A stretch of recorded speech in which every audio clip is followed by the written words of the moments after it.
Hey, it's Andrew Downs. I'm proud to support Three Beards Media, and I would love to work with you. If you need merchandise for your company, organization, band, softball team, whatever, I can help. From name brand apparel to promotional items, large orders or small, online stores, and more, I can help your brand stand out. AKC Marketing is local, based in Johnston, and we are an employee-owned business, so our costs are low and our turnaround times are fast. But most importantly, we give you personal service to make sure you get exactly what you're looking for. Email me at andrew@akcmarketing.com or find me on social media and let's make some cool stuff together. Now sit back and enjoy this Three Beards Media podcast.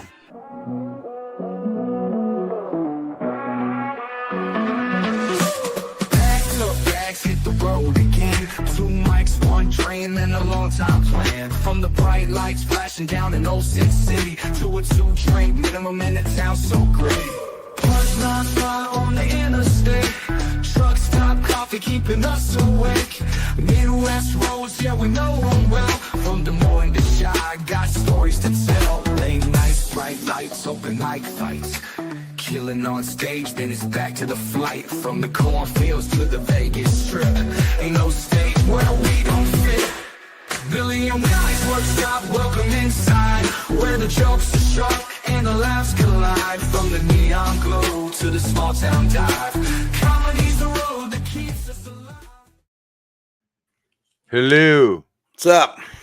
Wilfredo. Had to do a little magic there to try to get me back on here.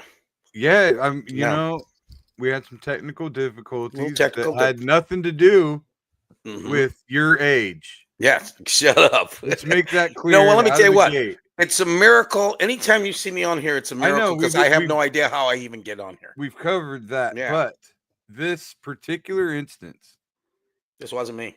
had zero to do with you. Yeah, How's that feel for you?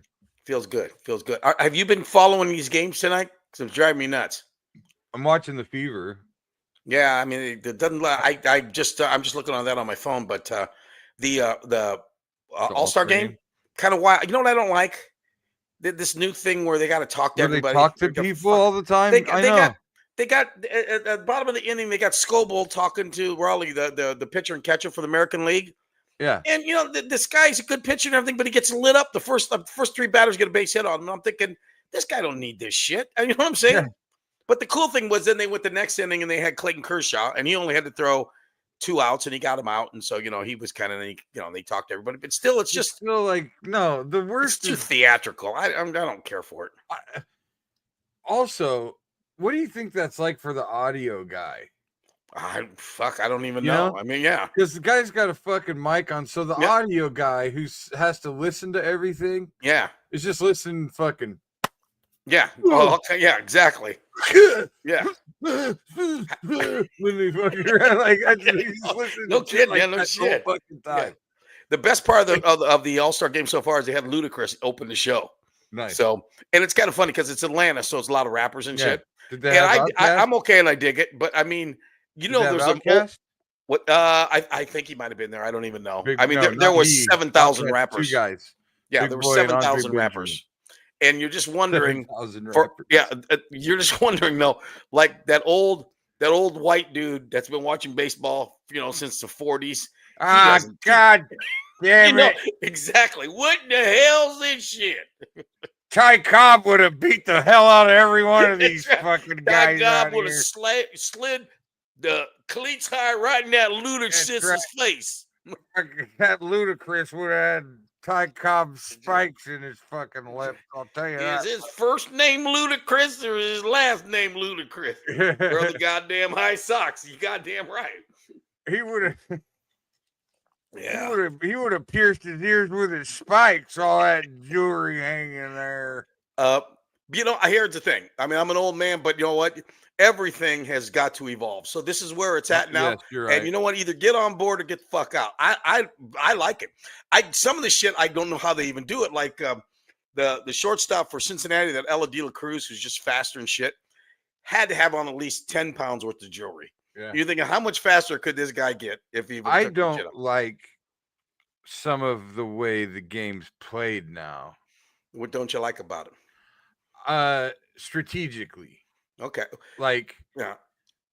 they go to a starter only goes about 5 Oh yeah, innings. yeah. You know, Uh, and the guy's find- a fucking Cy Young winner, and he Oh yeah. pitched 5 innings a game. Clayton Kershaw was either last year or the year before. He had 2 games. He got into the 7th or 8th inning with no hitter, and his pitch count was not. It was like in the 80s or 90s. Took him out both times.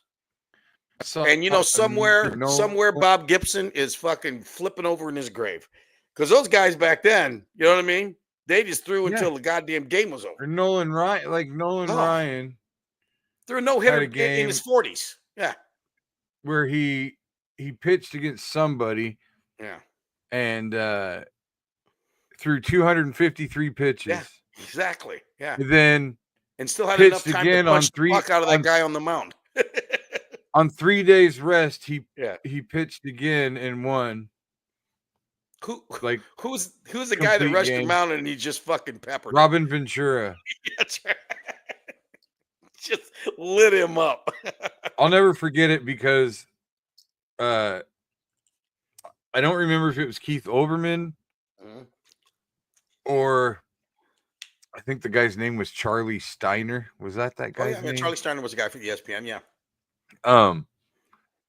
It was one of those two guys.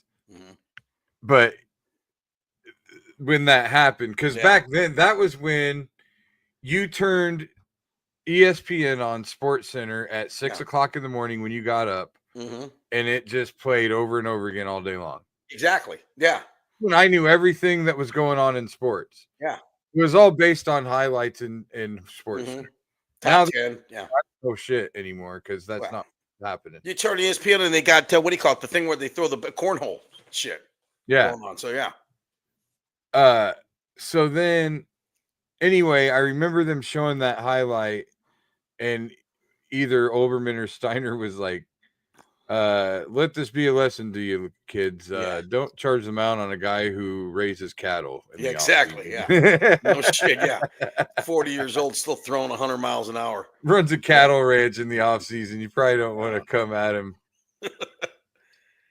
So, anywho. But if you would have told me when I was 15 years old or even 20 years old that I'd be watching the WNBA and not seriously the Major League All-Star the All-Star game. Yeah.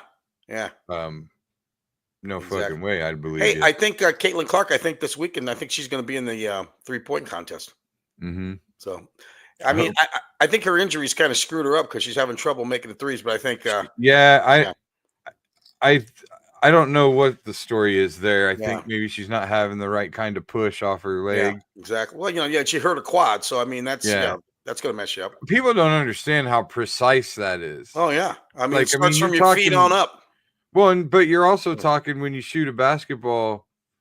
I mean, you've only got about a half inch of margin of error, you know. Exactly. Exactly. You're hitting the rim or you're hitting, you know. When you're shooting the whole mechanics, I mean, you're starting from your feet up, you go all the way up. I mean, it's and everything's got to be in sync, or you're not going to make it. And so anything can just screw up that half of an inch. Exactly.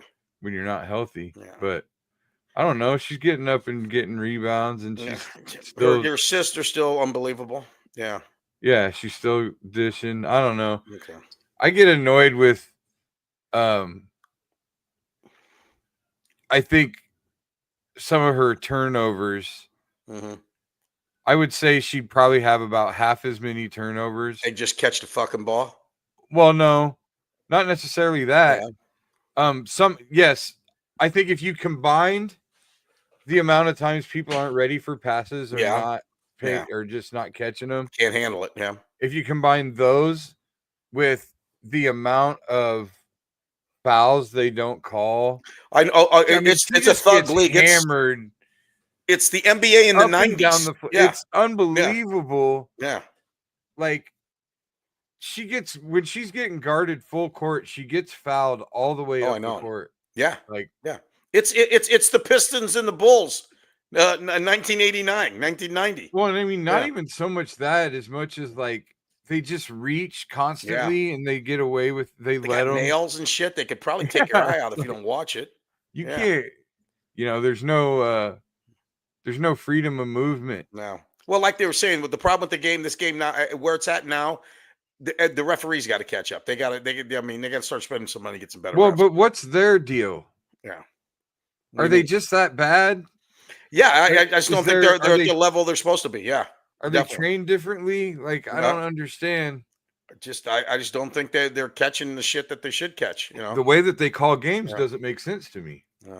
Who knows? Do they have to call them that way because it's women? Do they feel like because they're not? I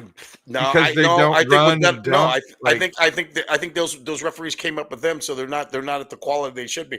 Yeah, the only officiating I've ever seen that's worse is anytime you watch the Little League World Series, because they always make it a point. They give them a fucking foot, man. They always say this during it. They always say, these are volunteer umpires.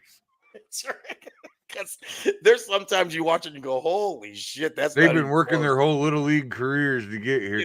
That's right. Okay, here. They're volunteering now, but if you think they didn't get $50 a game back at the home Little League, exactly. Yeah, exactly. Or all the regional tournaments, and I say, here's the deal: they're making a lot of money on that thing. Let's pay the umpires and get some good ones in there. How about that? Robots. Let's get the fucking robots in the Little League. I know. They're using the robots in the All-Star game. Oh, an All-Star game. Shit, well, I should have turned it on. What they're doing? Here's what they're doing. You can object the call, and you only get like 2 a game. So they're trying to make it. But in the first inning, the pitcher Scoble threw a pitch, and the catcher Raleigh said, "Oh, that's good." And Scoble hit, and that's what the catcher does. They do hit the top of the hat, and it was a strike, and it struck the guy out. Why didn't they know? Well, the umpire just called it a ball, but it hit the bottom of the strike zone. Oh, so they're it's just there for a challenge. It's not there for the exactly. So the umpire's still calling balls and strikes. Yeah, exactly. Oh. Yeah, they've been doing this for years in minor league baseball at the iCubs, and it takes less than 10 seconds. You know what's amazing though? Like this, and it's done. The things I'm learning though is I didn't realize. Like I watched a game the other day, and the guy got kicked out of the game, a batter, and I didn't understand why because he didn't look like he was saying anything. But he did this. He hit the top of his helmet. So basically, the umpire knew that he was like kind of like saying, "Oh, we wish we had a robo umpire that'd be So the umpire shot and said, "Get the." So all they did was add balls and strikes to the list of challenges. Yeah, I mean, that's what they're doing. Okay, I thought they were going to exclusively have bots call balls and strikes. Nope, there's still the home plate umpire. He still calls everything. If they don't like the call, they do the they do motion. It takes more time to run the graphic on the big board than it does to actually review it. I want them gone, period. Yeah. Well, you got to have an umpire back there. You got to have one back there for plays at the plate. But he should just stand there and something in his ear should say ball, strike, ball. So he doesn't have to fucking do it. He can just go like this. True too. Yeah.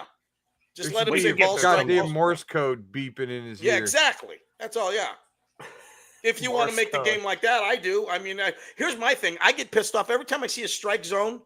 And then the umpires are just calling it. It pisses me off because you get mad at this poor fucking umpire. And you don't realize how good they are. I mean, they are really good because, I mean, you stand back there and try to see if you can see them. But on the other hand, look how many umpires are there for the drama and they can't wait to do the big ring up and the build up, right? Yeah. So now you just let them do that and say that that's the only reason they're there. Exactly. Exactly. The robots and shit make all the calls instead, is what you're saying. Hire they just fucking in their ear go, okay, he's out, and then the umpire goes, what? Oh, exactly. Yeah, get like Jack Black back there or somebody that could really be fun to watch. Enrico Palazzo, fucking moonwalking and dustbuster in the home plate. There you go. There you go. Do you remember how bad though Angel Hernandez was every once in a while? Do you remember that umpire? I think Caitlin just got a tee. Oh, really? I just saw him holding her back from the ref. She went after the ref or something. I just got the graphic up. Let's see, they're up a little bit. Let's see. I always check her box to see how she's doing. 5 points for it. She really hasn't done much. Oh, you got 6 rebounds. She keeps it up. Maybe she get a triple double. Yeah. Yeah. I don't know how she's not. Don't even get me started on Angel Hernandez. Yeah. Man, he was horrible in his day. I mean, horrible compared to how good these guys can be. How strong? Yeah, like how strong is the umpires union that he could keep a job? Yeah, I think it's really strong. I mean, I don't know Were they really about that, but do you think that he was good at one point and got worse with age? I don't know. No, I mean, I've heard stories about him from the very start. But the union's strong. It's kind of like it's like the Republicans in Congress. You know, you're not going to get no shit past them. They're highly like scrutinized though, and like it's hard to get to the major leagues. Oh God, yeah, it's probably hard. It's probably hard. Well, think about it. To get to the major leagues, there's 18 guys on the field. There's only like 3 or 4 umpires on the field. So, you know, and a lot of them work. You know, they work as a group and they move around. Yeah. And it's a tough gig. I mean, you've umpired before. I'm sure you've done little league games. There's not 18. There's not 18 guys on the field at the same time. Well, I mean, there's 9 on the field, and motherfucker, you know what I'm talking about. But that's who's playing. Did you ever umpire as a kid? Yeah, like do your little league. Go back and do your little league games and shit. I did as a kid. I would umpire like the bases and stuff sometimes. So, but now, I mean, you would not do any kind of officiating on because that is your arch enemy of life. Yes. Yes, exactly. And you hate football. I would guess you hate football referees more than a baseball umpire or a basketball official. Football referees and basketball referees, I pretty much have an equal hatred for. Okay. Yeah. All right. More than I hate umpires in baseball. You know, Billy, I always wanted to do this. I thought it would be good to have a show called what I wanted to call the show. I wanted to call it Run the Tape or something to that similar. And what I would like to do is go back in history because, you know, now everything's overturned. You can do that. Go back in history and all the plays that like I'll give you, for instance, they say that the Immaculate Conception, Franco Harris, the Immaculate Reception. I mean, yeah. Franco Harris had a baby. I know, but they said that ball might have touched the ground. Yeah, the tip of it. Do you remember the Don Dickinger, St. Louis Cardinals, Kansas City Royals World Series? He called the guy, I believe, safe at first, and he was really out. But I mean, if you go back in history in all these games, if you could get tapes on them, what about the guy that blew the fucking perfect game? Perfect game for the guy. There's only been like what? There's only been like 20 perfect games ever. Yeah. And yeah. That poor fucking bastard. I know. I mean, I mean, you think he's off himself yet, that umpire? Well, I'm sure he's gone. I've never heard him again. Well, he's retired. Yeah. I wonder if I think somebody just fucking went and put it. You know, that happened to my daughter one time when she's playing a game. It was against Ballard. And she had a perfect game. She made an umpire fucking kill himself? Oh, no, pretty close. What happened was playing against Ballard, she had a perfect game. The last batter up bunted. And Dowling was up like 6 or 7. Oh, you mother. She bunted. No, here's the deal. So Claudia picks up the ball and throws her out by a good foot. Yeah. And the umpire called her safe. Oh, no. And so when the guy was walking off the field, I kind of looked at him. I said, dude, what the?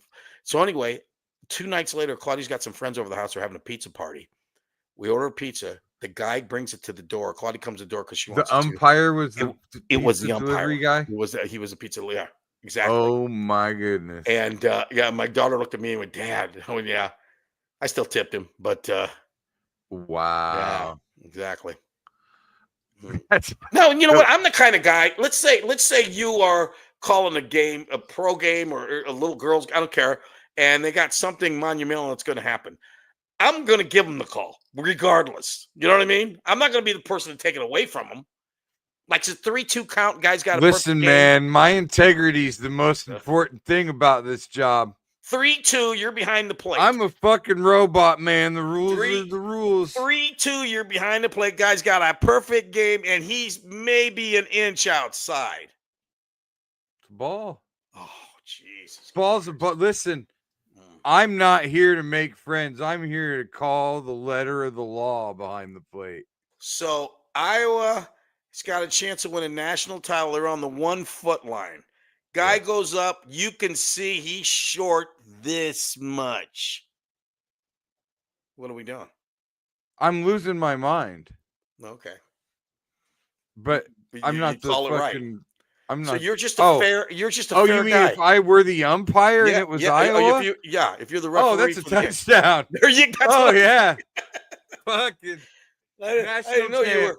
I didn't know you were fair play. Fair play. Yeah. No. Oh fuck. That's touchdown. Yeah. That's why I couldn't be a even ref if he's a foot short. Oh. Even if he fumbles. If he was fucking what's his name, Kevin Dyson or whoever that was in the at the end of the Rams Tennessee Titans Super Bowl. Oh yeah, the one he stretched out. Yeah, touchdown. Yeah. Touchdown, Hawkeyes. And run to the locker room as fast as you can. Yeah. And I'd be like, can't overturn it. Already blew the whistle. Kevin Dyson, good pull. There you go. Yeah. Yeah, that would have been me right there. Or I would have called some kind of penalty because they could have overturned the touchdown call. You mean that's like when a guy misses a last shot in a basketball game, foul, give him the line. I would have said that. Misses first free throw, lane violation. Yes, exactly. Yeah. We'll get this. Yeah, he yelled something while he's getting ready to shoot. He yelled something. Can't do that. Hey, you got your what do you call it tomorrow, don't you? Your movie role. Oh, shooting. Well, the pilot, shooting the scene for the pilot. Yeah, I got to go Thursday. I've been going on. Have you memorized it, or are you one of those where you're gonna have to feed your lines and shit? No, I'll work on memorizing the lines the rest of the night after we're done.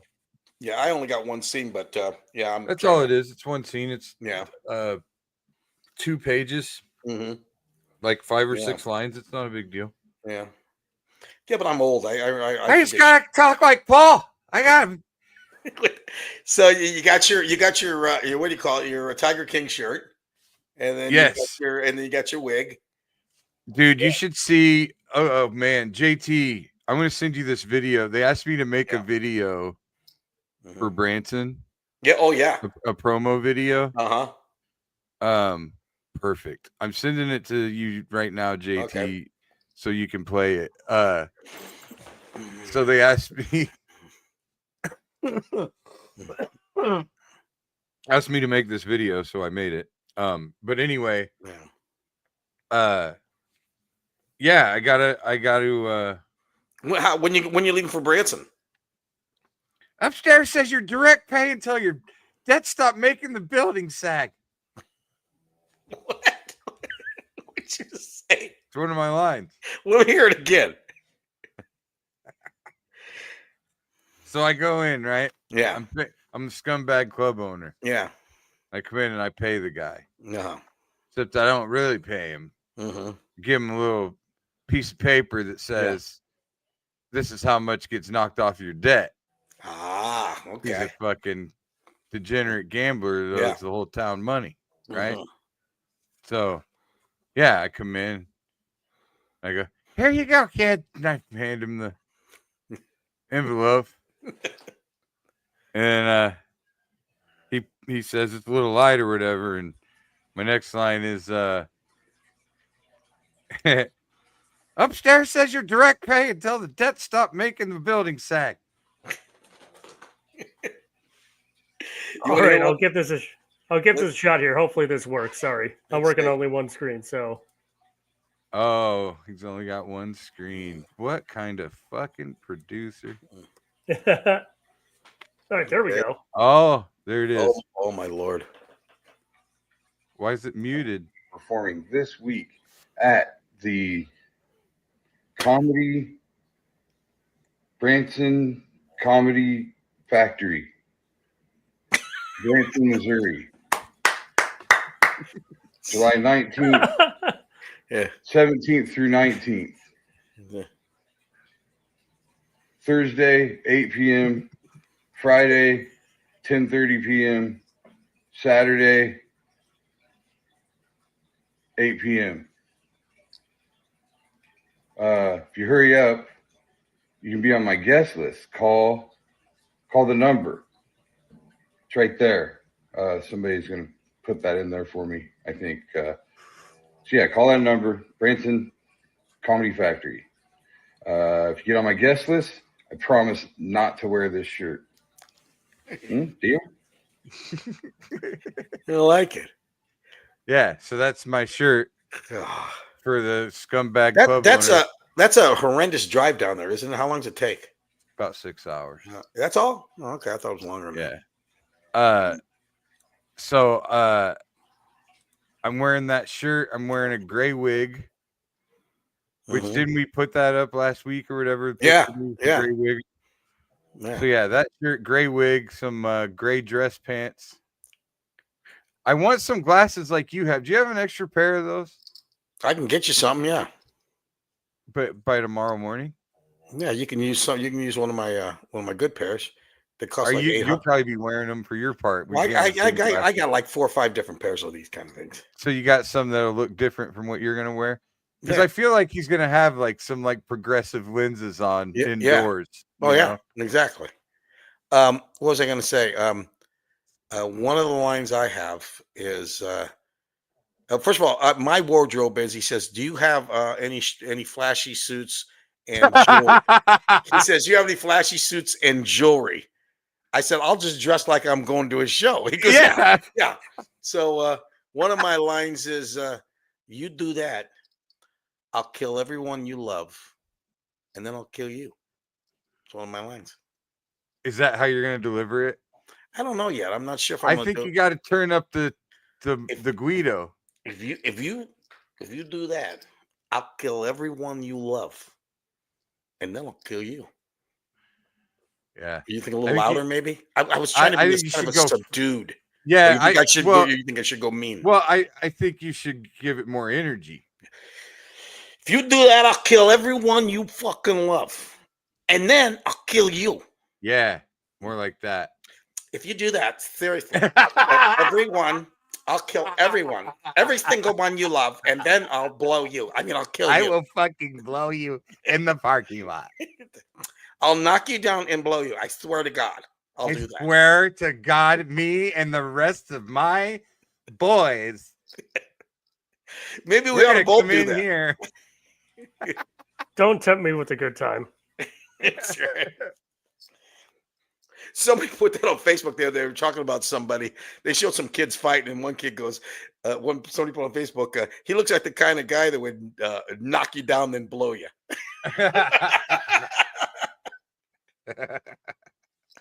Yeah, the old Brokeback Mountain starts out as a wrestling match. Then all of a sudden somebody has a boner, and that's the way it always ends up, isn't it? Instincts take over. There you go. Oh yeah. So you got the thing tomorrow, and then you're just jumping in the car Thursday morning and down there to do some comedy. I think I'm gonna go. I got to bring my own. Who are you taking? Heather Jones from Omaha. Oh, I like Heather. Yeah. Heather's a funny lady. She's one of my most favorite humans. Yeah. And we always have the absolute best time together. Yeah. Where is she coming to Des Moines and you going with her, or are you going to pick her up? No, she's actually going to take her husband and a couple of her kids, I think. Yeah. Oh, wow.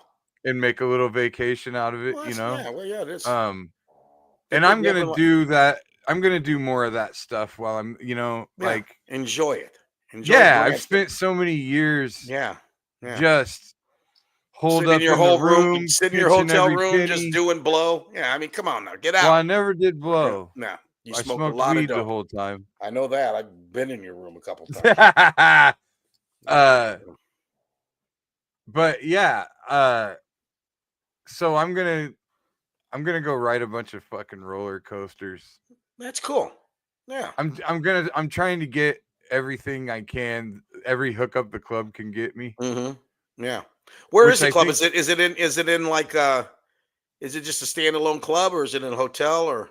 It's in the Branson Columns, I think it's called. Okay, yeah. You know who's Branson there the week Columns before? Because I saw somewhere Josh Novi did it. I think he did it last week. Did he headline it? Yeah. Did he? Are you sure? Yeah. Oh, I didn't know that. I didn't see him. I thought. What was the?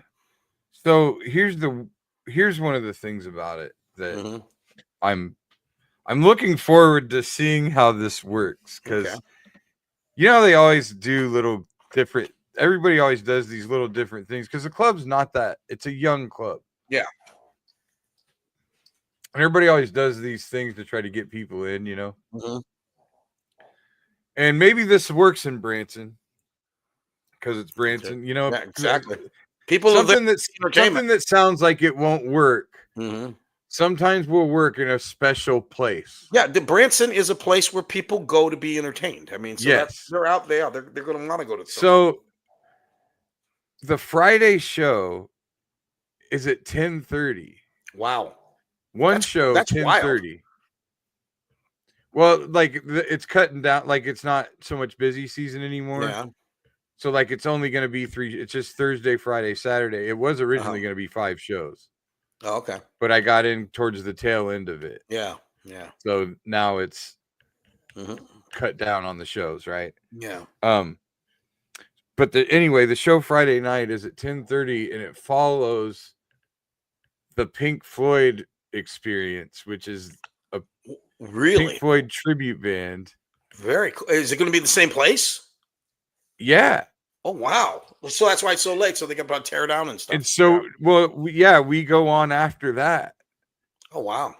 And they go, fun. They do that to get people into the club. And I'm like, people are going to sit.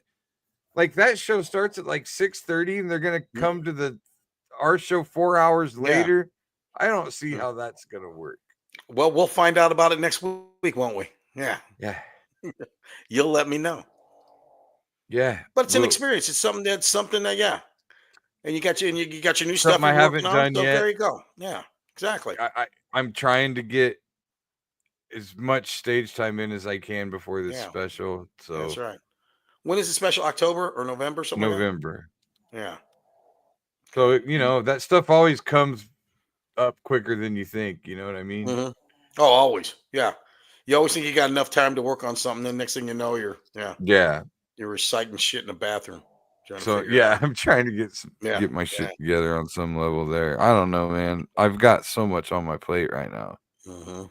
Got Hinterland coming up. Yeah. So I've got that whole business.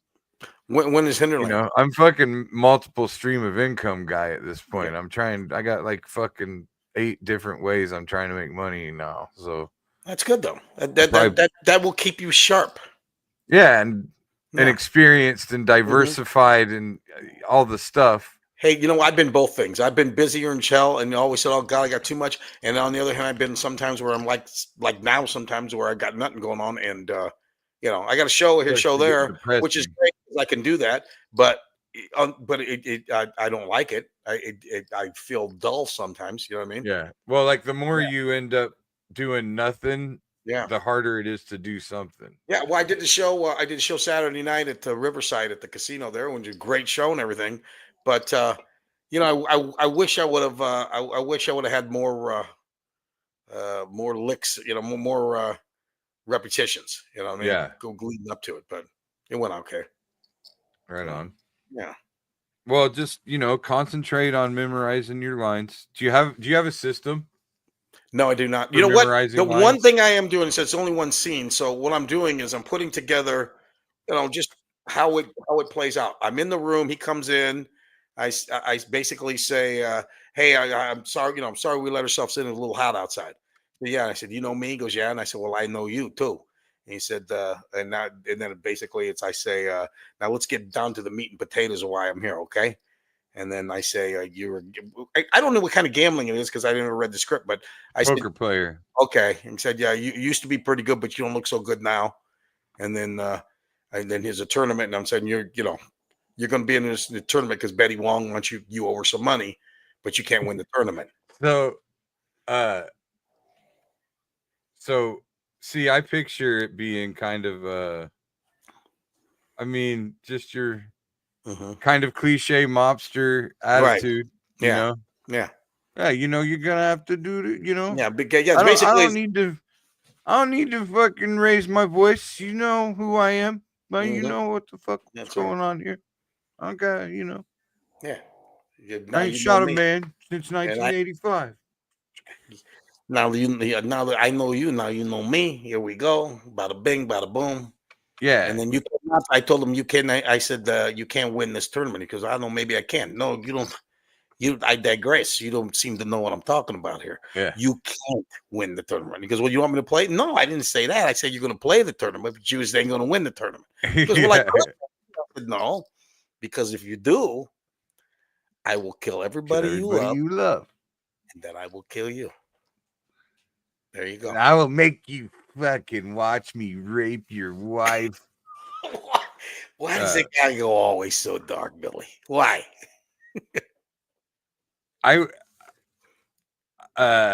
Yeah, so I just can't wait to fucking just go sell some fucking drinks. Is that one of your lines? Yeah, I got it in there. I like it. How is Thor pretty good at letting you improv if it's a good line, or does he like to stick right to the script? No. So I've never worked with Thor.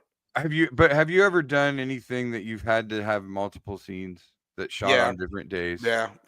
Okay, so what I do in that situation is I just memorize that scene's lines the night before or whatever. Right. Yeah. Because exactly, it's really only like a 5-minute. You're shooting it fucking for 2 hours. But exactly. Like but yeah. Scene, so. Where are you shooting yours at? Funny Bone, the green room. Oh, really? Oh, that's nice.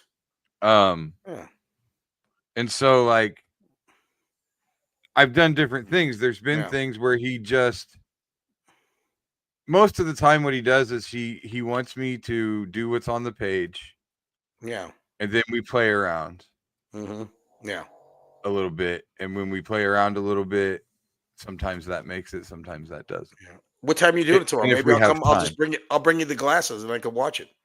Yeah, you could probably do that. What time are you doing it? I think 10:30. Oh, in the morning? Okay, cool. Yeah. Yeah. Well, I gotta meet with them. I gotta meet with an accountant, but I don't know what time that is. I'll let you know. Since when you got a fucking accountant gonna tell you what to do with your fucking money? With this here and that there, you gotta hide this over here. You gotta take this here, you gotta put it over there. This game is I'm just on my phone, but it's 69-6. Caitlin hasn't done she got 7 rebounds. She hasn't scored again. Shit. She's not even on the floor right now. Oh wow. I think she's gotten a little bit beat up in this game. Yeah. I saw her get a little gingerly. Well, I mean, they got the 2 scores now. I mean, that's Howard and Mitchell. Boston usually scores more, but yeah, her and my girl Sophie. Sophie's got 11. Yeah, she's a baller. Yeah. She's fun to watch. She's a baller in many ways. Yeah. Fun to watch. Oh, you mean she's a dime? She's a dime, baby. Dropping dimes, plus she be a dime. Baby, she fucking 10 racks. I'll tell you that right now. Which she ain't got much of a rack. No, none of them do. I mean, you got to give a girl credit for playing basketball with those motherfuckers. Yeah, like, no shit, doing anything with them. Yeah, yeah. Where's my boy Brig? I saw he made Facebook. My guy got the zoomies this morning. He's fast too. So he's a fucking greyhound. Wow, he's hilarious. Yeah. And then he just comes. He's fucking. You kind of look like you look like a shaved down the boxer. Well, the funny thing is he looks like he doesn't have any bottom teeth. Yeah, because some boxers there's like a 1 in whatever chance have this thing where their gums kind of overgrow. Yeah, so like you can only see like his like longer teeth sticking up, but the rest of them are kind of covered with gum. So he looks like he doesn't have any fucking bottom teeth, and he comes out just all gums. I got my little dog here. I got Coco, a little Pekingese. She looks like Betty Davis. She's got Betty Davis eyes. Briggs upstairs with the door closed, so he doesn't make any racket during my professional podcast. I know, because this can't have a bunch of crazy stuff going on in the background. Oh, we'll never get a Marconi if. Marconi, I ate there. The running around. Isn't that the Marconi Cheese Factory? What's that called? Marconi Grill. Marconi's Grill. Yeah, been there. They got good tiramisu. You know, I don't know if I've had tiramisu. You look at JT with the fucking studio chat. We're almost at 45 minutes. Oh, did he tell us that? Yeah.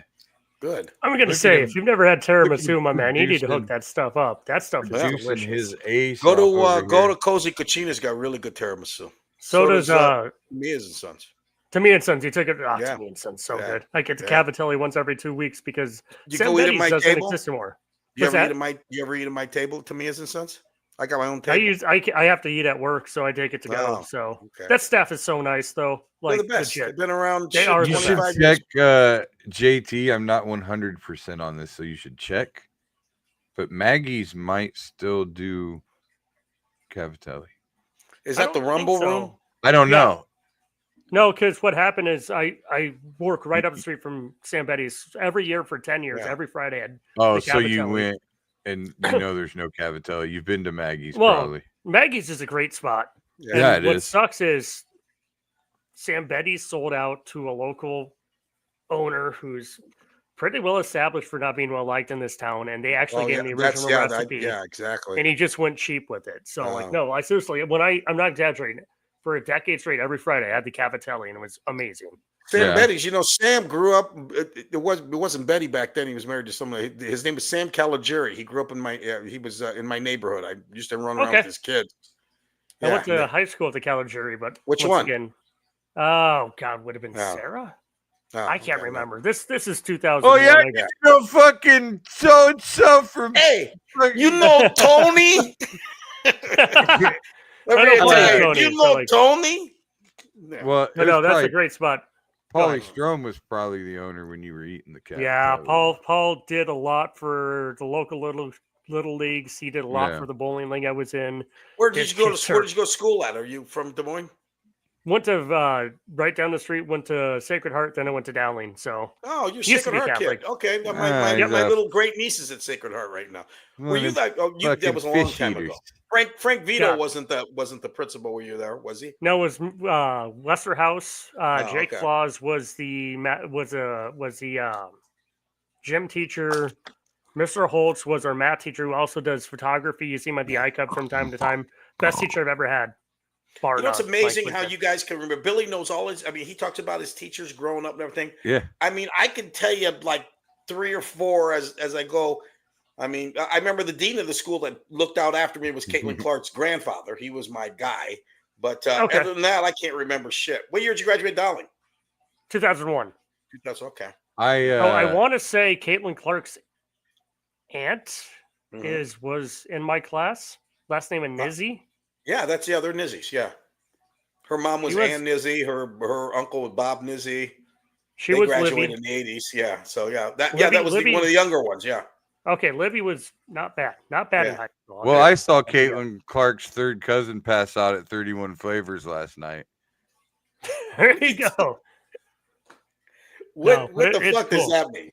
I was just making fun of this fucking last 5 minutes of just the most circle jerk of West Des Moines calf Catholicism. The most fucking I'm sorry, Billy. Be our guest. Tell us about your 4th grade teacher that took you home after we're not trying to have I could tell you a story about some teacher I had I don't know, some weird sexual fantasy about or something. Well, that's something the listeners might actually enjoy hearing. I think they would like to hear about but I just really don't think that if we're trying to get people to stay on and keep watching us, they give a fuck about Dowling's stats. You heard the word Dowling. You heard the word Dowling, and now all of a sudden it sucks. Okay, I hear you. I got you. For that matter. Okay, I'm going to get all butthurt about it. We'll get out of the Dowling thing. I think everybody would really like to hear about the teacher you had the fantasy about. What was his name? I was just talking about Mr. It's funny. I found out a friend of mine fucked one of our teachers like right after we graduated. Yeah. Like what age difference was it? Said she grabbed his ass at graduation in the fucking line. the commencement line. So was she like one of the teachers that was only like 5-6 years older anyway? Nah, she had to have been in her 40s. Oh, okay. Close to 50, probably. Damn. All right. Nothing wrong with that. He told me they were in the fucking line, when we were graduating, and he was in her line, and she grabbed his ass and told him to look her up or call her or some shit. Well, as everybody wants to know, was she all right looking? Was she good looking enough to get a thought about it? At that age, I would have definitely done it. Okay, that's true. When you're 18, you don't. Yeah, the hormone levels. I mean, off the charts. Yeah, it wouldn't have been something that I looked at as like a victory, like she was hot, but it was a victory that she was 40. You're just trying to, you're just trying to get some playing time at that point. I'm having sex with a full-grown woman. Yeah, that's right. You're not trying to break any records. You're just trying to get in the game. That's all you're trying to do at that point. Yeah. A victory is a victory. I remember there was a chick in her 30s when I was 18. Yeah. It's like, Billy, it's like when you get in high school, all you want to get some ABs. You want to get some at-bats. Doesn't matter. Could be a JV game. Could be last inning of a blowout. I just want an AB. That's all. 100%. Yeah, exactly. Just get me some swings. That's right. Give me some swings. That's it. That's right. There you go. As long as I don't have to swing to get her to do it. Mm-hmm. Yeah. Exactly. As long as I don't have to knock her out cold first. That's kind of a dating. Maybe I would have thrived. What? You thrived in the caveman days where you just club a bitch and drag her in your cave. Is that a real fact? Mine. Do we know that for a fact that that's what they used to do? I mean, wouldn't they? You'd think they'd have back then when they were just not sophisticated at all. I don't think they were doing. I think that maybe she might have been over to pick up a rock and they just get behind them, and just jump them. I don't think they had just like lions. Forcibly, you'll see a fucking male lion just get up and start biting. Nonchalant, just like just kind of just bites her neck. And fucking, he'd be like talking to another lion. All of a sudden, go, oh, look at that there, and then goes, fuck yeah, I guarantee. Like back when they first invented fire, dude was fucking just like, just bite the back of her. I hate to think that they had those big clubs, like those big plastic baseball bats like that you had when you were a little kid. It's fucking boom. Then she tries to leave. Fucking boom. Just keep beating her. That's all I want. Also, I think if there was a homosexuals, maybe they did the same thing. Well, here's the thing: they didn't have time. They didn't have time back then. They only lived like 20 years. They had nothing but time back then. No, he's saying age-wise, they're not the life expectancy. 20 or 30 years. Yeah, that's right. Before you got ate by a Tyrannus Rex or whatever. Exactly. So you got to club a bitch. You got to club them. We have no time to court.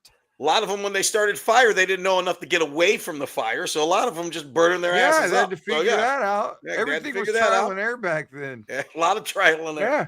Exactly. You didn't have it back then. It was like, wait a minute, I'm bigger and stronger than this bitch. What am I going to mess around wooing her for? Spread that seed. That's where rape culture started with the caveman. Every sexual encounter with Bill, it seems to turns into an episode of Oz. You know what I mean? It's just forcible rape. That's all. That's not. Do we need to get Olivia Benson on the next episode? Like, what I'm saying is, we might need an attorney while we talk. Like, you know how dogs have such that short life, right? So 10 minutes is like 2 days to them, right? Yeah, that's what. If we leave the house for 10 minutes and we come back, it's like we've been gone for 2 days. Oh yeah, right? Yeah, doesn't matter. So if our lifespan was only 30 years, that would be like 10 minutes to us. Would be like. Let me ask you a question. Like 10 hours. Yeah, Neanderthals. Do you think when they were having sex, it was just a primal urge? Do you think they knew that they were? Do you think they knew they were procreating? Do you know what do you think they thought when, like, all of a sudden he's nailing this broad, and all of a sudden, Grog getting fat or whatever, and then all of a sudden, a baby. When do you think they figured out that this is what this is doing to us? Well, yeah, they had to have put 2 and 2 together at some point. Yeah, eventually. But it was obviously instinctual. Yeah.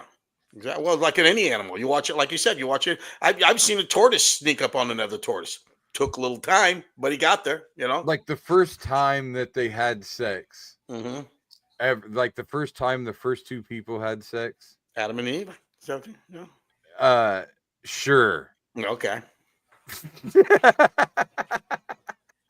We'll call it. Hey, what's behind that leaf there you got there? What do you got going on? Well, here's the thing. So they had to go through puberty, right? Yeah. So what was puberty like for the first two? Were they just fucking dry humping rocks? Yeah, exactly. And whatever else. And then eventually they just like come together and they're like, well, here, let's try putting it in here. Yeah, because you think about it, you get to a certain age and you're not sexually, I mean, that's not a primal urge until you get to a certain age, so you get to puberty. So before that, they're just like getting along, and all of a sudden one day the guy's he gets after her and she's like, what the But even before puberty, it feels good to touch. Doesn't have to be puberty, but I mean you have to be like an 8 or 9 or so. How old were you when you raped your wrestling dummies? I don't know, 12. Oh, okay. And they weren't mine, they were my brothers. I wouldn't rape my own. I would only rape somebody else's. Which one did you go to first? Ultimate Warrior looked the most girly. That's what I guess. I was gonna say you got to go to Warrior. Yeah, definitely. Macho Man had a beard, so it was a little bit more iffy. That's why you turned him around, Yeah, well, that's why I made my brother take the bearded guy. I was a bully. Okay. All right, we should probably take a break and come back with whatever. I was gonna say this is a perfect segue to talk to our sponsors. I'm sure they're gonna love this shit. So they always do. You know what helps break the ice when you nail a chick? Alcohol. There you go. Worked out perfect. Making great tasting bourbon requires the perfect combination of ingredients, conditions, and time. The longer it rests, the better it tastes. Revelton Distillery's new single barrel bourbon is made from 80% corn, sourced 100% from Iowa farmers. And unlike mass-produced bourbons, each barrel of Revelton's single barrel bourbon is unique, proofed on when it tastes best. As they like to say, it'll be ready when it's ready. And to ensure the highest standards of quality and flavor, owners Rob and Christy Taylor oversee the production and bottling. Every single barrel. Iowa-born, Iowa-aged, Iowa-bottled. Try the new single barrel bourbon from Iowa's own Revelton Distillery. ReveltonDistillery.com.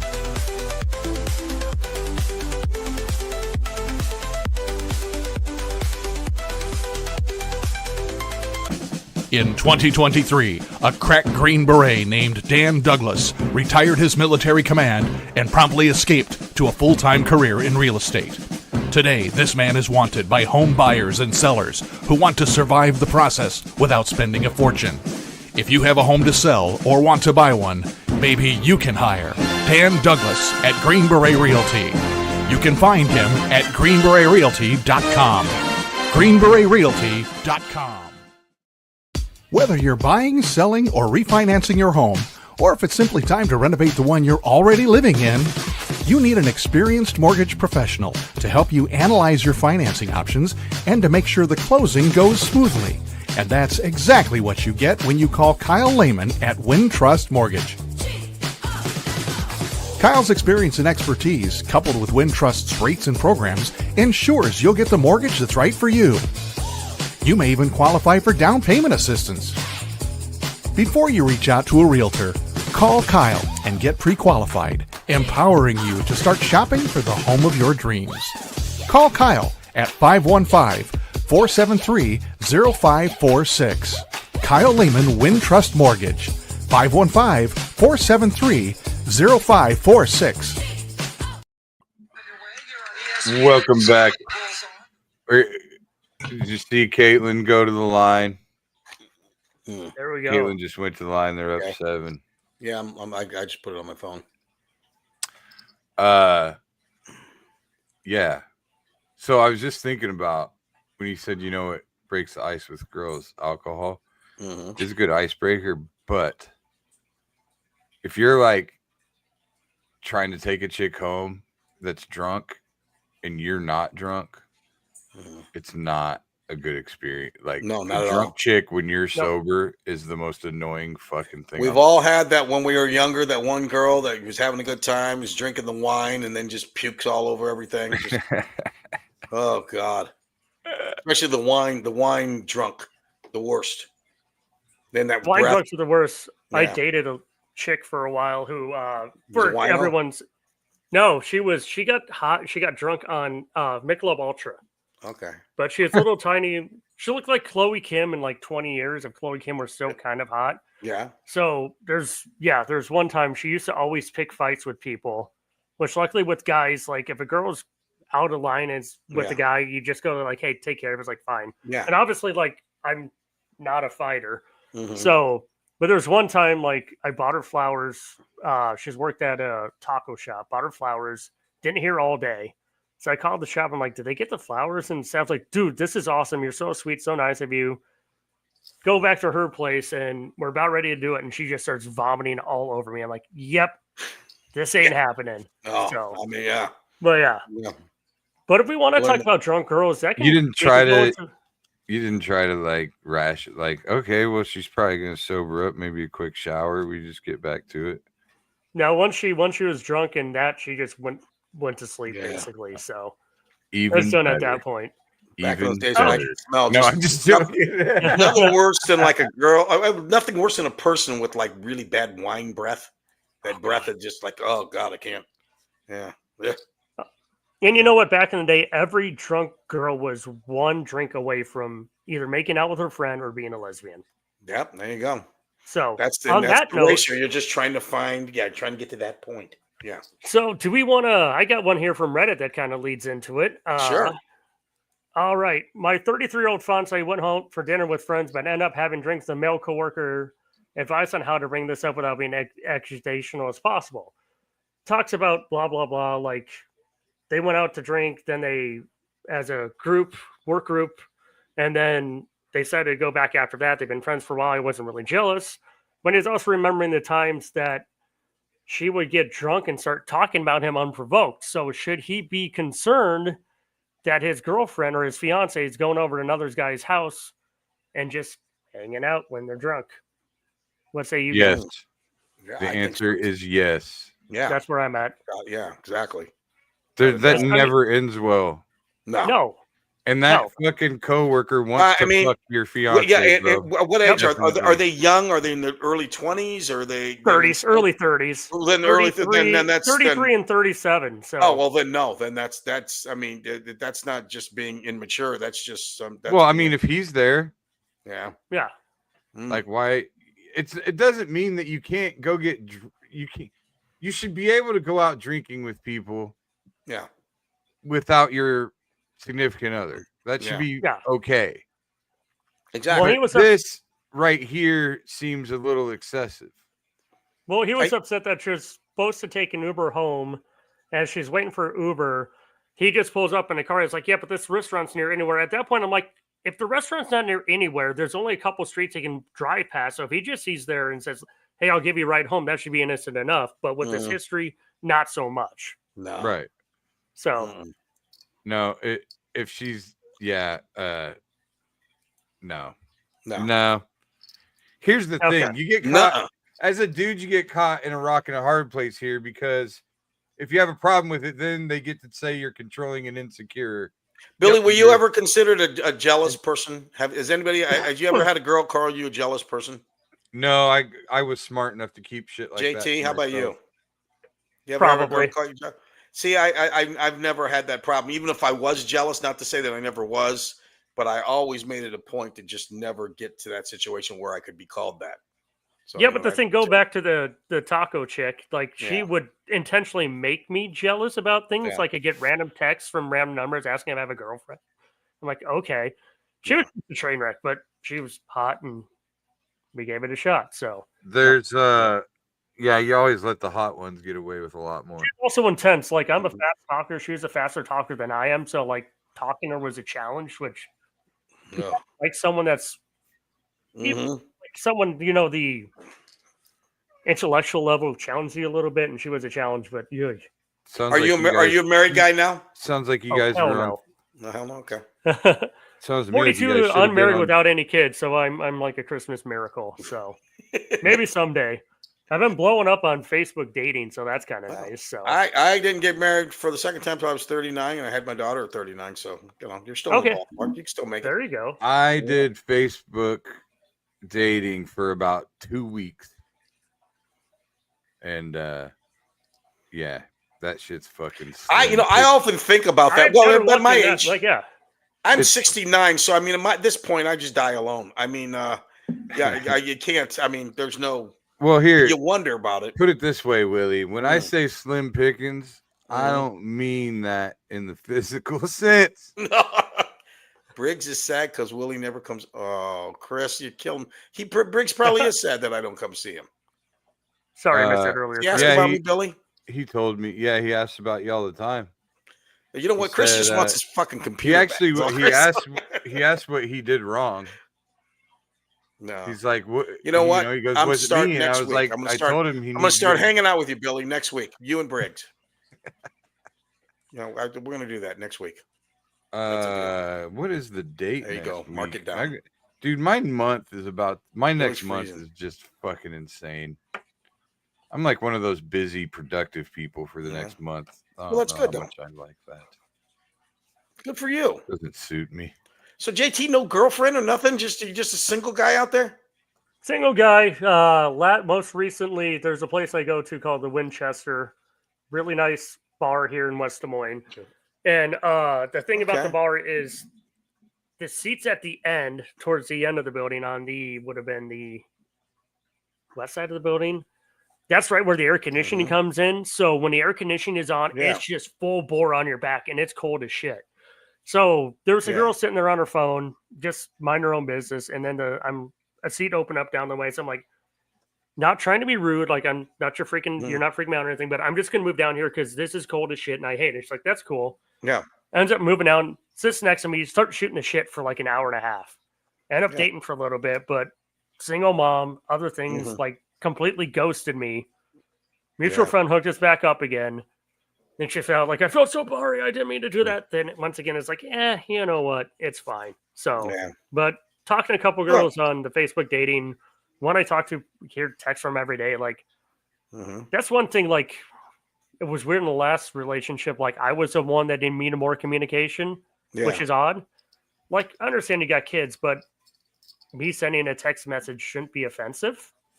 Nah, dude. Hey, how's your dude? She just wanted to keep you over here just in case. She just wasn't that. She's just not that into you, bro. That's all. Trying to keep him in the holster.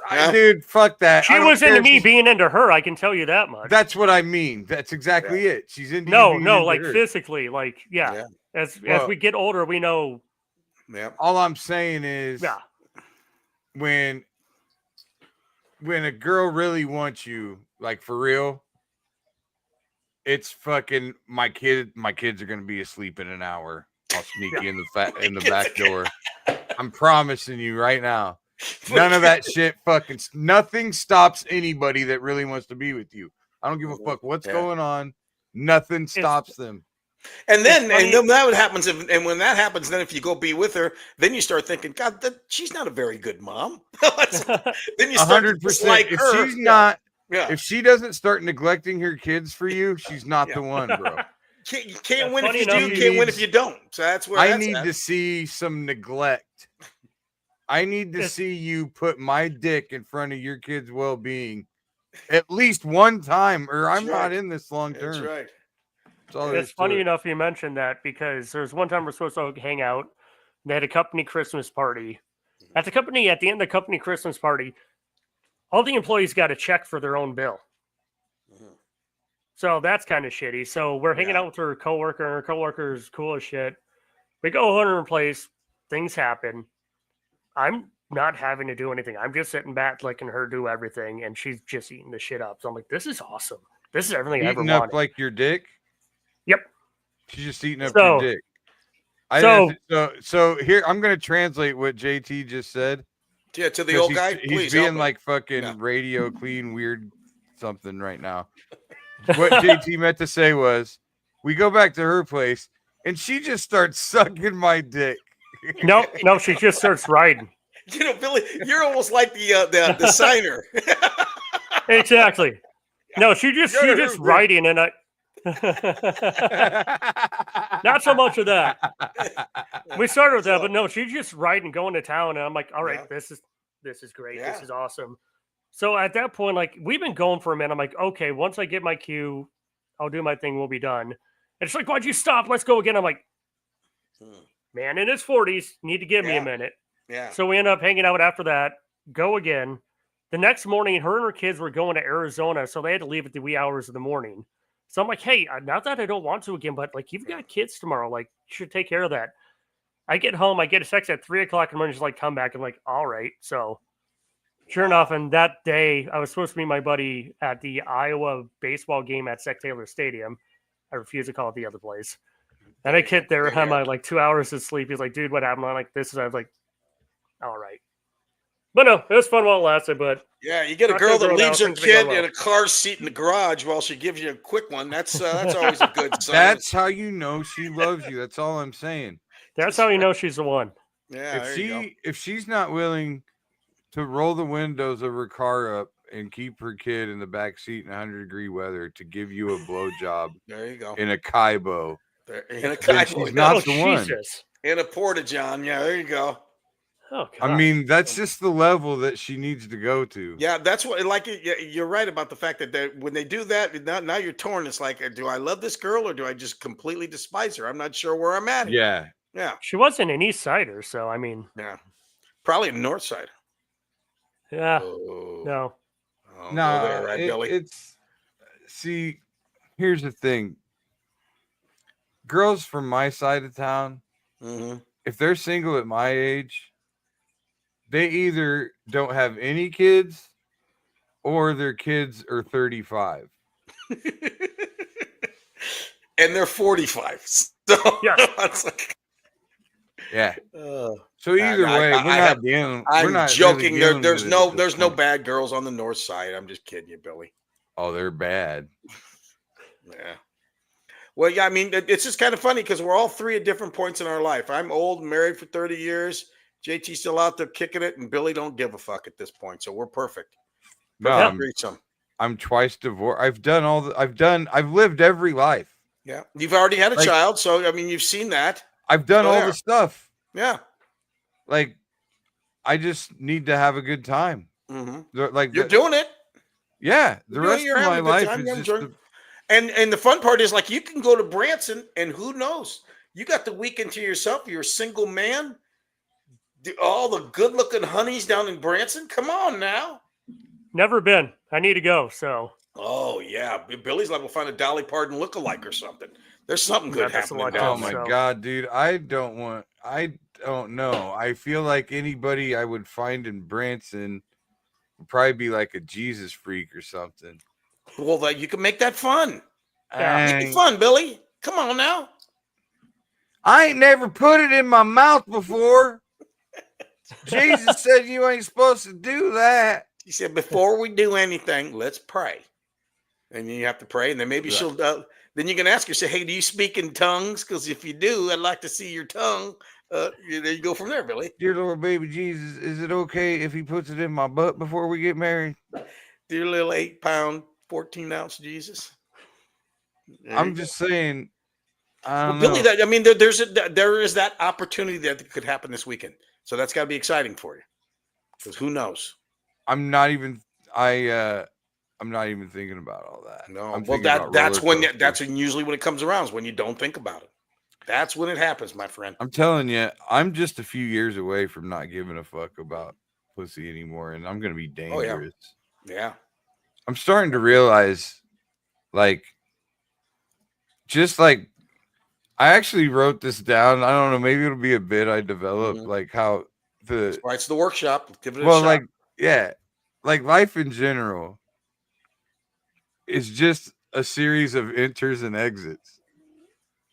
Yeah, that's true. Everything just comes down to those two words, entering and exiting. You know, that's right. You got started by an enter. You came out as an exit. Yeah, and then people enter your life. They exit your life. That's right. And eventually you exit your own life. You're trying to, It's you just enter a life, door. you exit It's life. a door you go in and out of all the way. That's it. That's everything is just a whole bunch of doors. So I want to. The only person who's ever exited their own life was Jeffrey Epstein, but Yeah, it's true. I stand behind it. Sorry. There's no list. Trying to keep it topical. You guys didn't hear? I like it, huh? You guys didn't hear there was no list? Oh yeah, there's no list. No list. But then we found out there was a list. It was made by the Obamas and the Clintons and all those people. Yeah, they were. They can't even keep their own fucking story straight. So I mean, it's like it's nuts. I watched a Jon Stewart monologue from. Oh, it was hilarious with Elmo. With Elmo. Oh shit! I haven't seen this yet. I need to find this. Watch it from last night. The Elmo tweet. Okay. That's what. So it happened last night. Okay. I tried to keep up with Jon Stewart. Fucking hysterical. Because he's brilliant. Yes. Yeah. Beyond brilliant. Yeah. It was Okay. unreal. You got another Reddit thing there, JT? Actually, I was gonna do something where we talked about baseball earlier. Yeah. So, anyone know the podcast Call Her Daddy? Oh yeah. It's Alex Cooper. That's Barstool. She's saying not anymore. Apparently, they split off in 2022. Okay. Oh, but she did the 7th inning stretch. Yeah. Of the game good. of the You're All-Star good. game? You're good. You're good. Yeah. It's better you don't. Yeah. So while watching this baseball game, there's all these ads for like Chipotle where I don't understand why this is a thing now. Old man yelling at a cloud, like people eating fast food and recording themselves and putting it up on like socials. Really? Yes. Talk about, oh man, the way this sauce hits, y'all, it's so great. It's like, it's fucking McDonald's. It's chicken McNuggets with a barbecue sauce. You're not a sous chef. Shut the fuck up. Yeah, but shit. But on that is this, she did a thing where instead of actually just singing the 7th inning stretch, she faced the camera the whole time, had 2 girls in the background kind of dancing. Mm-hmm. The Cubs are beating the Cardinals 7-1. Yeah. And are booing. So I can't play the actual clip because it's ESPN, but I'll first show you the. Hold on a second here. Got to figure this out without screwing up too bad. So we will do the. Here's the photo of her. She's a little hottie, isn't she? She's not bad at all. Yeah. So that is. She makes a ton of money too. Yes, Or yes, she did. I mean, didn't she actually leave Portnoy because he didn't offer enough money? And I think he offered her like, I want to say like $500,000, and she said no. Okay. So that's what she's doing, and here is the. Nope, I can't play that one. That's illegal. So here's the.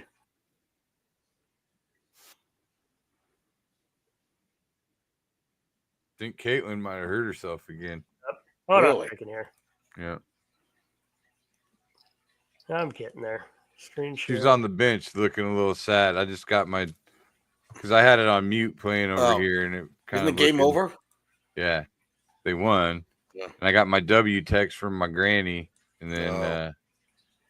All right, here we go. Here it is. Her singing. All right, Cubfield.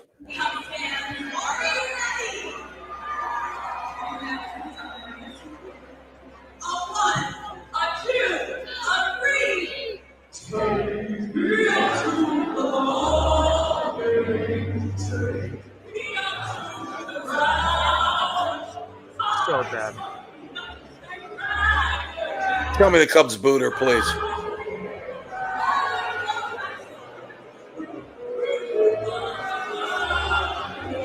She pulled a Roseanne. Fair.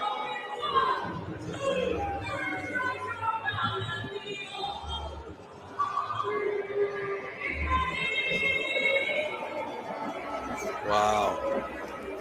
Look at her. Oh, wow. She thinks it was so funny. But you get the example. Like, that's just so horribly bad. Like, back in the day, we had the Dicka one, which was bad because he had to run up the stairs to get there in time.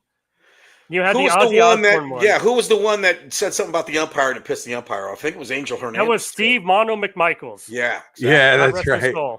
They kicked him out of the game. Soul, but like, that was legendary. To me, like, this is like, I don't get why TikTok is a thing. People want to be on TikTok, that's fine, but I don't want to see this shit. It's so fucking stupid. Why is she there? Why was she there? That's what they're have doing guests. now. It's the same thing as the Riz kid being AEW because they're popular on TikTok and all that. So they're trying to get clicks. The Costco people. If you don't know them, don't Google them. JT, me and Billy have had this before. We grew up in a time in stand-up comedy. Before you would say anything on stage or do anything like we're doing, you would go through it. You would make sure it was the best you could do. You know what I mean? Where now what it's all about is doing as much as you possibly can. Yeah. Throw it all on the wall and see what sticks. So it doesn't matter. Yeah. They don't care if it sucks because they're going to do something in another 8 minutes. You know what I mean? Yeah. So it doesn't matter.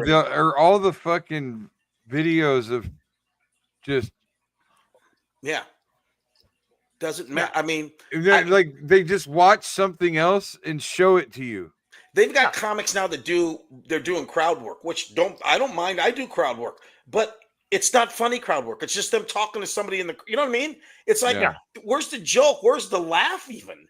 But you know what? They film everything. This is what's crazy. It's kind of sad. It's kind of sad because even years ago, I used to stand up at Billy Joe's, just open mics, just to have a good time, have a couple drinks with my buddies.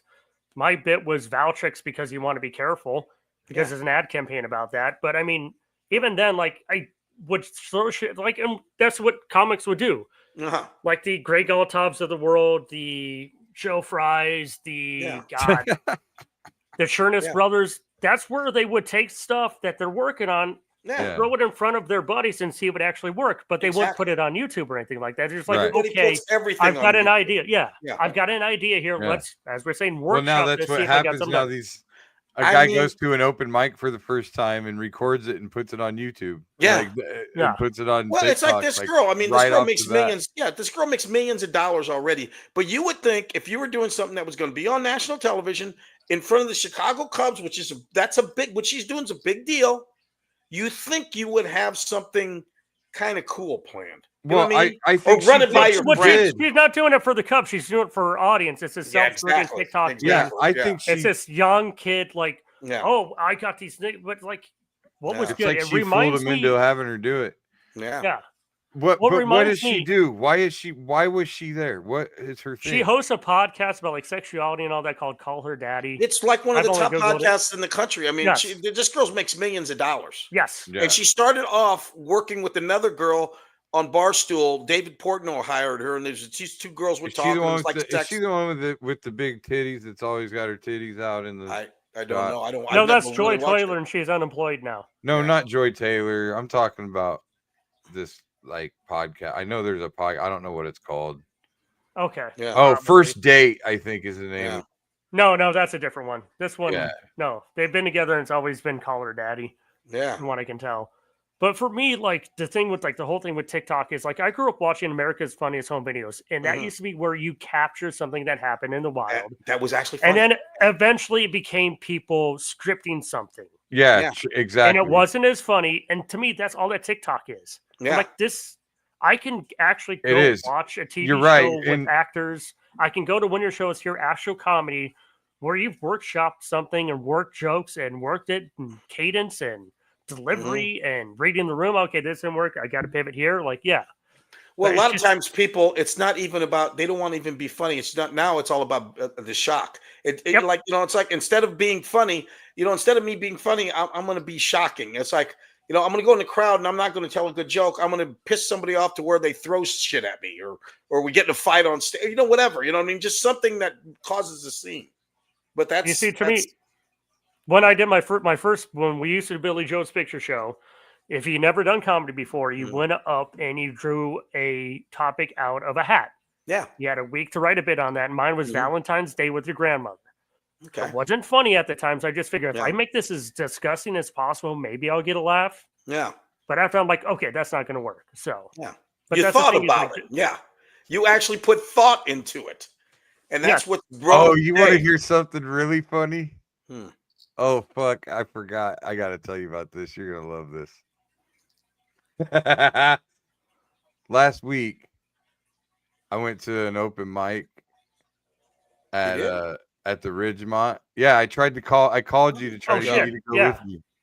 What night was it? Thursday. Oh, okay. I think it's Wednesday or Thursday. Yeah. Yeah. Anyway, Danny T was hosting it, and he like Yeah. put up a thing saying he was hosting this open mic, right? Mm-hmm. So I was like, and he goes, and he was saying it was the first time he's ever hosted an open mic. Uh-huh. I thought he was saying he started this open mic here at this place. So I was like, well, I got some stuff I want to try, so I'll go and support Danny at his open mic. I get there and it's a contest. Oh shit. And I'm like, well, I can't fucking be in a contest, you know? Yeah. And so Danny's like, no, this is how it works, blah, blah, blah. And so I'm in the contest. I got second. I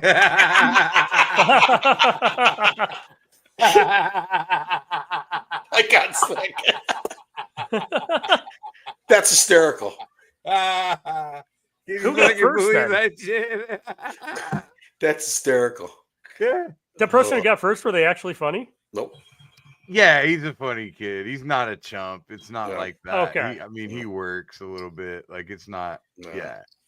I was gonna say I used to host open mics with Dan Umtham, who I knew at UNI. Like, I'm kind of a shy kid, and I was wearing a radio shirt. He's like, "What you doing?" And I'm like, "None's like, you want to play video games and get drunk?" At that point, I'd never been drunk before. I'm like, "Why not?" Yeah. Ended up being good enough friends. I was in his wedding, and like we were roommates a couple of times, and like he used to do an open mic. I would just do the audio because I actually had a degree in that I don't fucking use anymore. That's a story for another day.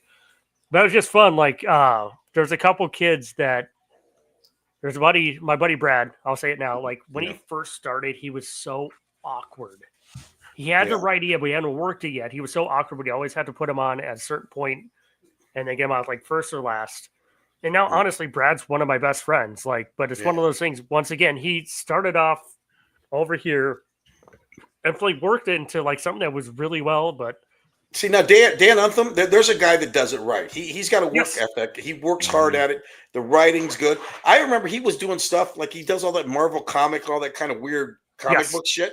And I remember he did a couple jokes that I didn't even understand the references, but it was written so well. I told him, I said, I don't understand exactly what you're talking about, but he worded it well enough to where I could kind of understand. You know what I mean? It was a well-written joke about something I had no idea what he was talking about, but I still got. That's always been him. Like, and the thing is also Dan always researches the shit out of everything. Yes, he does. Yeah, no, he works What's hard. What's funny is exactly what they should be. Yeah. This open mic, it's actually kind of cool the way they do it. So the judges decide who the top two are, and then the top two go back up and do like a joke off.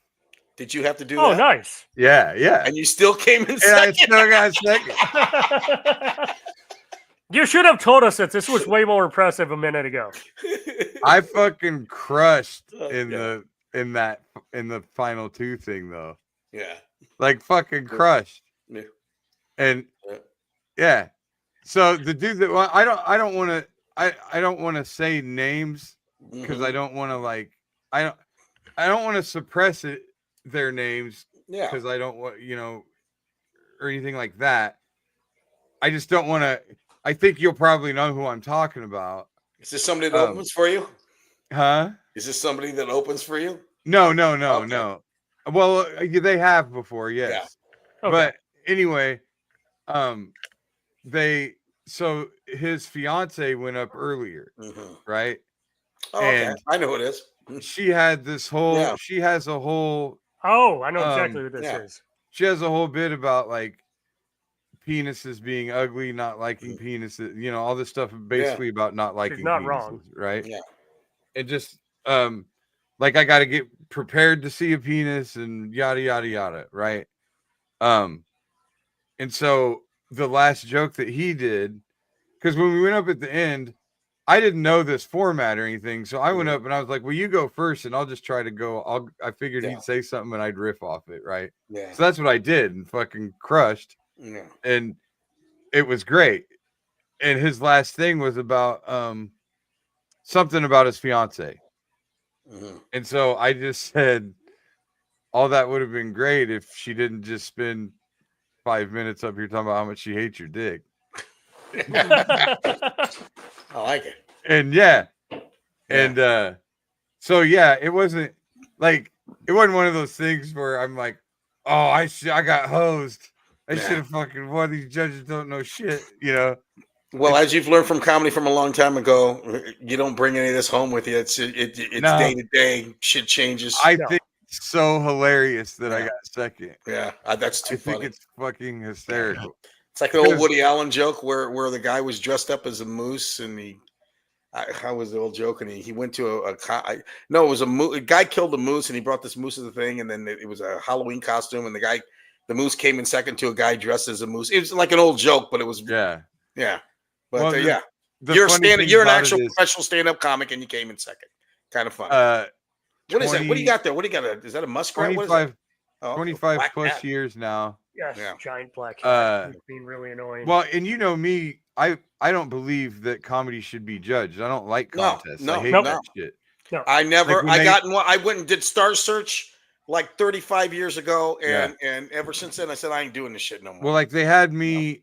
You know, when they have me judge those Clash at the Comics or whatever, I always give everybody the same score. I just don't believe in it. I don't think it's the same judged.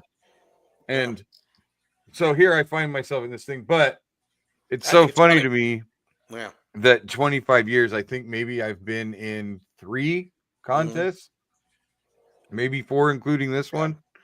And I got second in all of them.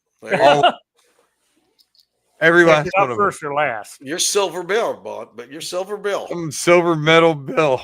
Silver medal bill. The first 3, because this is what I tell people all the time. In fact, whenever I've headlined those fucking clashes, I would always go up and tell them like not to worry about it. It doesn't mean shit. Because I would tell them I've done 3 contests. I got second in all of them. And 25 years later, I'm the only one out of those not just the person who won the whole fucking contest. Yeah. I'm the only one that still does this. Well, you could have said that after they said you came in second. You could have gone up and said, that's great. I'm headlining a club at Branson this week. What the fuck are you guys doing? But no, you know what I mean, though? Sure. Like, it just, you can't.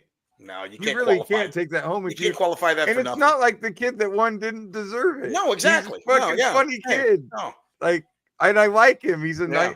And he's honest about it. He makes fun of himself. And he's a hardworking kid too. Both of them. Yeah, they're both hard workers. Yeah, they do. I don't have a problem with it on that level at all. But anyway, it's just hilarious. You do wonder though, did he go home going, I beat Bill Blake? Oh well, you know what? I'm sure he's got a little chip that he's a good kid, but I'm sure he's got it there thinking, Do I go up to him like next time I see him, be like, "Hey, good job, kid. Just you know, doing all right. Be careful what you fucking say about this." Some shit. So here, I'm passing the mantle to you. You'll never work in this town again. Till next Tuesday. Okay. Yeah. All right. I think we can wrap it up. I think. Yeah. Yep. I'm game with that. So thanks for having me on tonight, I need to start. Billy, call me in the morning, and I'll see if I can come see where you're doing that give thing. Me some glasses. All right, JT. It was a pleasure. You can't see without his glasses. Nice seeing you. Goddamn. Really? What, the micro? You can't see without his glasses. That's my favorite fucking. Oh, jeez. Oh, I told him to stay away from those bees. And where's his glasses? He can't see without his glasses. Yeah. All right. That's the appropriate end. Love you all. Right. We love Macaulay Culkin, especially when he's dead. Yes. Just a mic in a dream. Now we ride this circuit, chasing that scene. Every heckle, every cheer, every silent stare. Made us sharper, made us bolder. We ain't going nowhere.